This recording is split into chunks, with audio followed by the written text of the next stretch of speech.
Is it a Wonder Guard, alarm system? What are they putting in place? And if they aren't putting appropriate interventions in place or they're not actually implementing those interventions, that's just a recipe for disaster.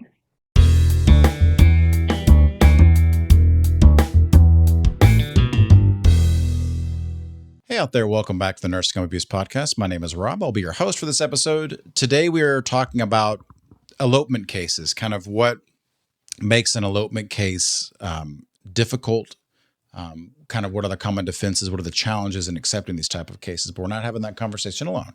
Absolutely not. We're having the fantastic Kristen Lojewski on to walk us through that process. But for right now, it's time for the Nursing Home Regulation Question of the Week and another opportunity for you to win the Nursing Home Abuse Podcast coffee mug. Gene, can we show everybody what the mug looks like? That's a beauty. You might be asking yourself, Rob, how do I win that Nursing Home Abuse Podcast mug? Well, the answer is extremely easy. You go to our TikTok, which is at Justice for Residents. You're going to find the Question of the Week video. For this particular Question of the Week video, look for the thumbnail of journalist Margaret Brennan, the host of Face the Nation. You're going to comment your answer, and then you're going to comment your biggest celebrity crush. My biggest celebrity crush is, in fact, Margaret Brennan. She is the only one that I see, only journalist I see really cross-examining the people and getting the truth. So she's my celebrity crush for that reason. A winner will be announced at random on Sunday, announced on TikTok and schenkfirm.com/podcast/giveaway. Mug ships at the end of the month. And with that, let's get into the question of the week.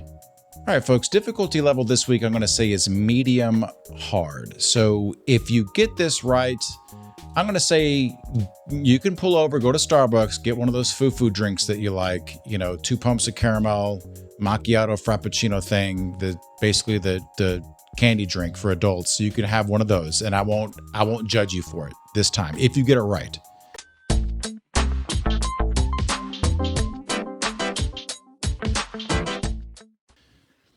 Under 42 CFR 483.30C4, required physician visits in nursing homes after the initial visit may alternate between personal visits by the physician and visits by A, the director of nursing or nurse practitioner, B, director of nursing, nurse practitioner, or physician's assistant, or C, physician's assistant, nurse practitioner, or clinical nurse specialist.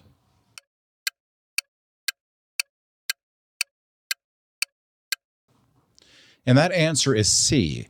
After the initial visit, the physician may alternate ongoing visits between him or herself, the physician's assistant, nurse practitioner, or clinical specialist. All right, let's get into the meat and potatoes of the episode, everybody. As I mentioned, we are talking to Kristen Lojewski.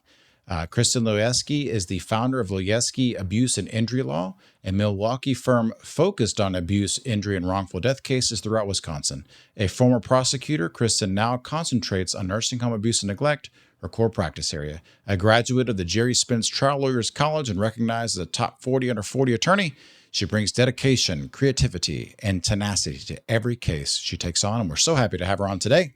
Kristen, welcome to the show. Thank you. Thank you for having me. So, in your experience, what would you say are the typical causes for a resident eloping from a facility? So what I've seen in a lot of cases is that it never happens in a vacuum, right? It's a system failures case. And really it goes back to the nursing process. I take out the D, I say API, which you might do in your cases too, the assess, plan, implement, and evaluate. So looking at the causes, failing to properly assess a resident the minute they walk into the facility or even before they even enter the facility. If they're not flagged as an elopement risk, how is staff supposed to be able to properly plan and implement interventions to care for them for the elopement aspect of cases, right? And for their care. The other part I see a lot is that the planning process, so implementing an actual plan of care, although a resident might be flagged as an elopement risk, are they then putting those interventions on a care plan? And what do those interventions look like? Is it a wonder guard, alarm system? What are they putting in place? And if they aren't putting appropriate interventions in place, or they're not actually implementing those interventions, that's just a recipe for disaster. Um, I just recorded an episode. I don't know when it would come out. I don't know if it's probably out by the time this comes out, but it was an interesting intervention for elopement, and it was a facility putting a television by the door as a one last means of distraction that would at least buy the facility at least a couple minutes. And sometimes it was entirely successful. The resident would just stop and watch television rather than leave the building. So you mentioned interventions, and I think that a problem, at least that I see in some of my cases, is that you know after the assessment, you don't have to be like super creative. Like you don't have to put a TV up by the wall, but you got to think about what's going to reasonably prevent the elopement. Absolutely. And that is a creative idea. I've seen instances too where because elopement happens, as you know, a lot of times in memory care facilities due to cognitive impairments. And what I've seen too is creating more of like an activity room for cognitively impaired individuals that's more sensory. That way, their initial distraction is that there's a door that I can go out of. It's, wow, look at this other room. So there are so many alternative ways other than just a wonder guard, or even a secured unit that facilities could be implementing to think outside of the box.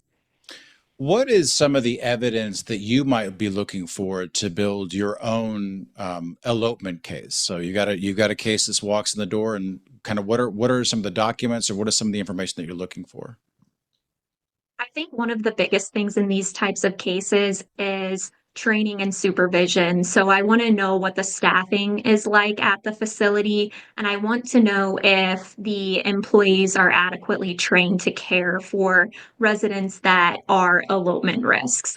But also, it goes back to that nursing process again. You want to look at risk assessments. Were they even assessed from the very beginning of them walking in? As an elopement risk, and then looking at the care plan. Are interventions being implemented that support the risk for elopement, and what are those interventions? Another thing too is, I don't know about in your state, but in Wisconsin, a lot of incident reports and then regulatory surveys are not admissible in litigation.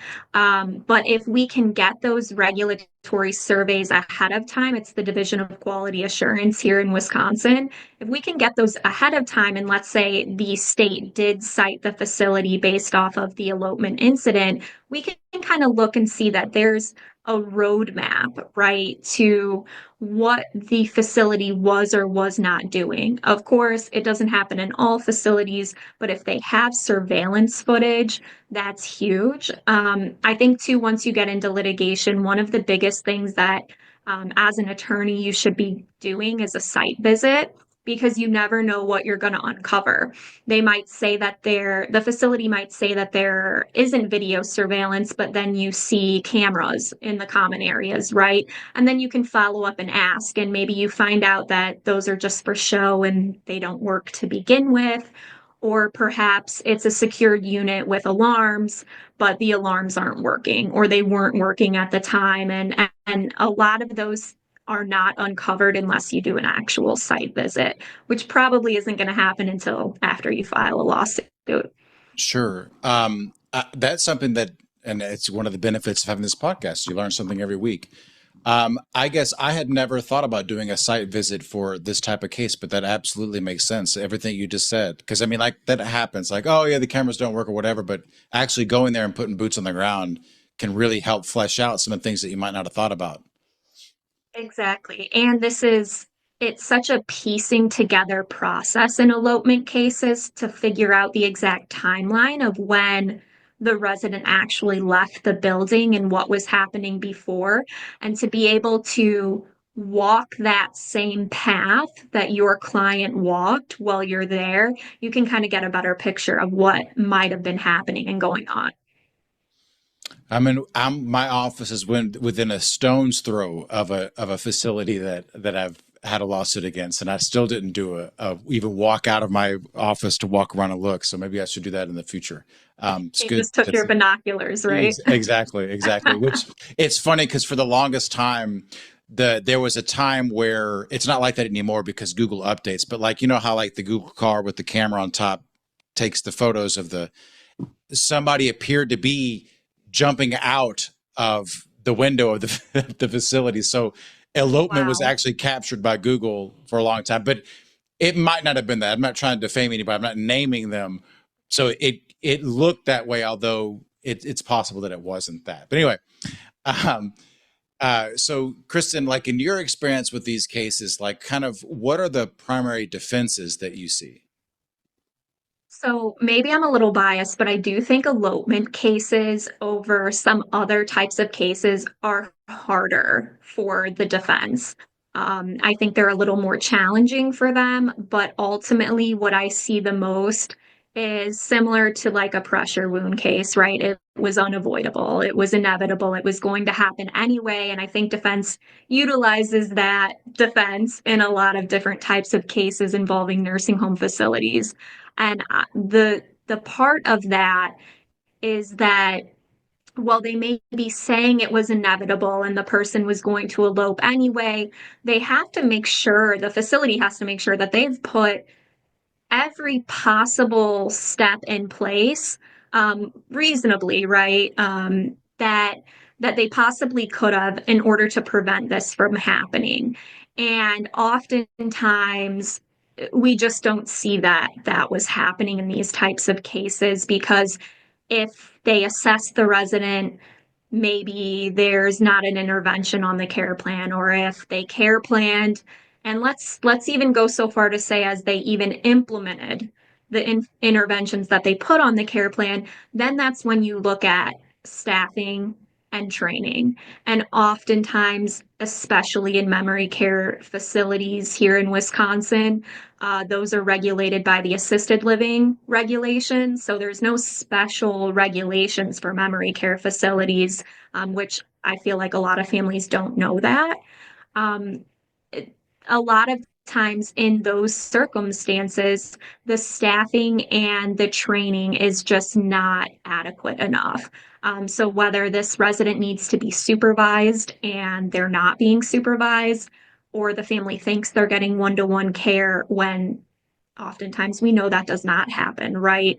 Or maybe they're just not, the facility's just not training staff adequately on elopement risks and de-escalation.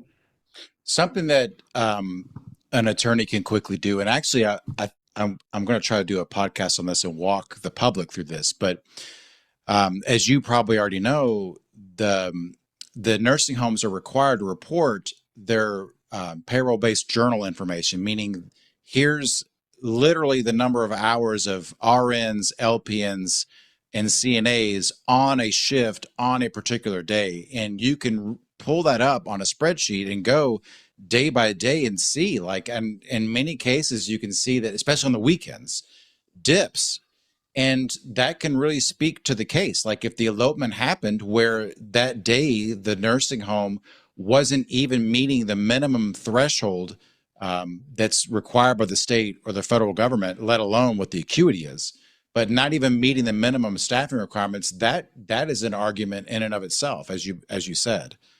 Um, Absolutely. and so if anybody else listening that's interested in that, we had a really great episode with Nicole Snap Holloway on PBJ information. So okay, so we have the defenses like, hey, this was an unavoidable, etc. What are some of the other challenges that you have with an elopement case? Yeah, so sometimes in elopement cases, there's not necessarily a physical injury involved all the time, but maybe the family is for hours doesn't know where their loved one is. And then that becomes an evaluation by the attorney based off of your state jury instructions. Can you even bring a lawsuit for something like that? So I think the biggest thing is looking and seeing if both defense and a jury, if it's considered one of these near misses, really takes the case seriously still. And as long as you're staying true to yourself as the attorney and true to the client and the client's story, I think that it's possible that a jury still will really care and feel emotionally and legally connected to a case like this because, um, even though it's the golden rule, if you put yourself in that person's shoes or that loved one's shoes, nobody ever wants to feel that way, feel lost or alone or afraid. And so I think one of the challenges, even though it could be a near miss case, you can really still turn it into a strength.